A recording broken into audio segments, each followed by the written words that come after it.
We are digging into one of the most audacious, most ingenious, and, let's be honest, most tragic prison breaks in all of history. It's an incredible story of engineering under pressure, leadership in the dark, and just a sheer, stubborn refusal to give up. This is the real story of The Great Escape. I mean, really think about that. What do you do when you're an Allied airman trapped in a German POW camp that was literally designed to be unbreakable? Well, when you're faced with an impossible wall, human ingenuity doesn't just give up. It finds a way through, or, in this case, a way under.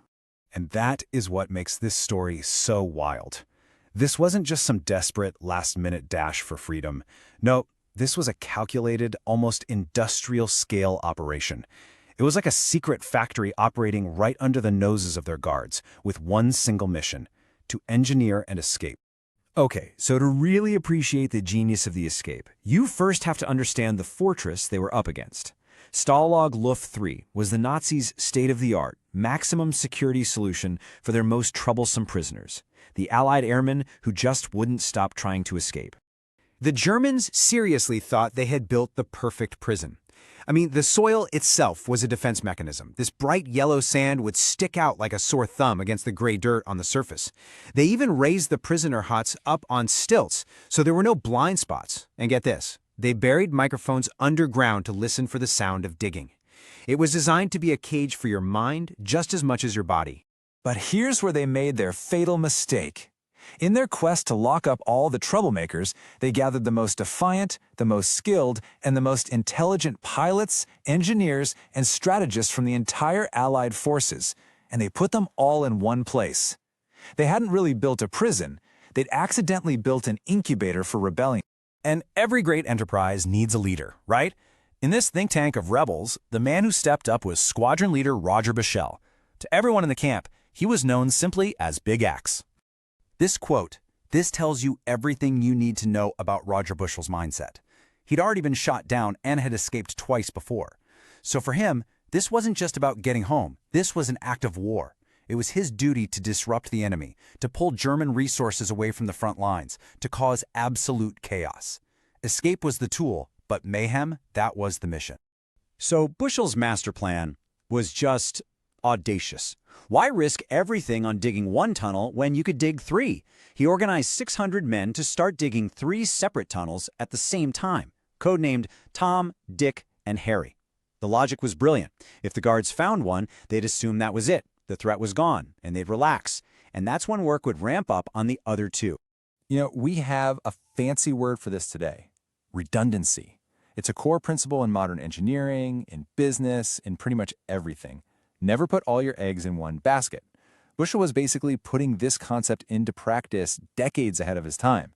He knew that failure wasn't just possible, it was probable. So he built a plan around it.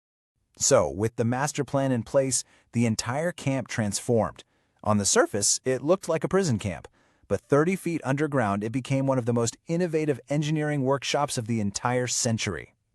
The real genius was in how they solved these impossible problems with basically nothing. The sandy tunnel walls kept caving in? No problem. They stole 4,000 wooden slats from their own beds to build support frames. No air to breathe 30 feet down? They built a working air pump out of old milk tins and hockey sticks. Every single object in that camp was looked at not for what it was, but for what it could become. But of all the challenges, the biggest one was logistical. All that incredible engineering was for nothing if they couldn't get rid of the evidence. And that bright yellow sand? It was like a ticking time bomb. Every single handful brought them one step closer to getting caught. And their solution was just pure genius. Men who got the nickname penguins because of their stiff-legged waddle would fill up long socks with sand, hide them inside their trousers, and then just casually take a stroll around the camp. While they walked, they'd pull a hidden string to slowly release the sand out of their pant legs, shuffling it into the topsoil. It was slow, it was dangerous, and it was absolutely brilliant. Just let that number sink in for a second. 100 tons. That's about the weight of a blue whale.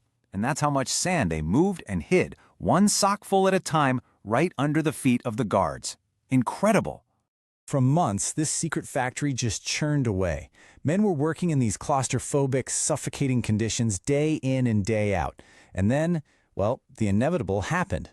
Disaster struck. A guard just happened to spot a patch of that telltale yellow sand.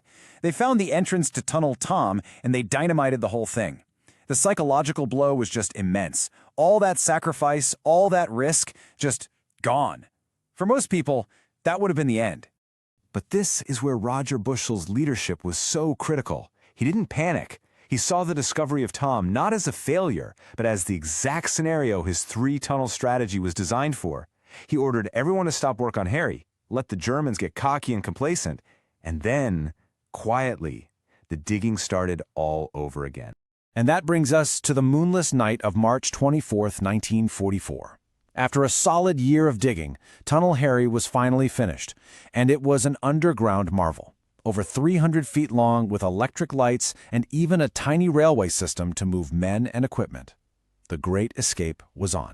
But as the very first man crawled out of the tunnel, his heart must have just stopped. They'd made a fatal error in their calculations. The exit wasn't hidden in the woods like they'd planned. It was out in the open, just 20 feet short of the tree line, and in clear view of a guard tower. The plan to get 200 men out quickly turned into a slow, terrifying crawl through the snow, one man at a time. Before a guard finally stumbled upon the tunnel exit and raised the alarm, 76 men had made it out. A staggering achievement, but a lot less than the 200 they'd hoped for. Of those 76 men who tasted freedom that night, only 3 would make it all the way to safety. The rest would soon face the full, terrible fury of the Nazi regime. Hitler was so humiliated and enraged by the escape that he personally ordered a terrible revenge. In a direct violation of the Geneva Convention, 50 of the recaptured men, including the architect of the whole operation, Roger Big X Bushell, were murdered by the Gestapo. So when you look at those numbers, it's impossible not to ask the question, was it worth it?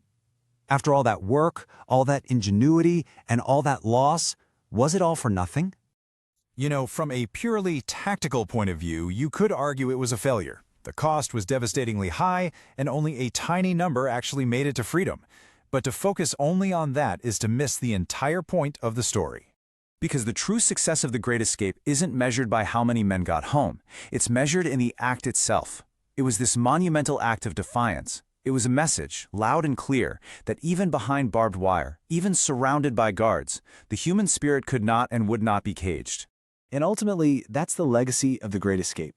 It's this timeless testament to ingenuity, to resilience, and to the incredible power of a committed team that just refuses to accept their reality. It teaches all of us that the highest walls and the most difficult obstacles, they're never truly insurmountable. They just require a better plan, a stronger team, and the sheer audacity to start digging.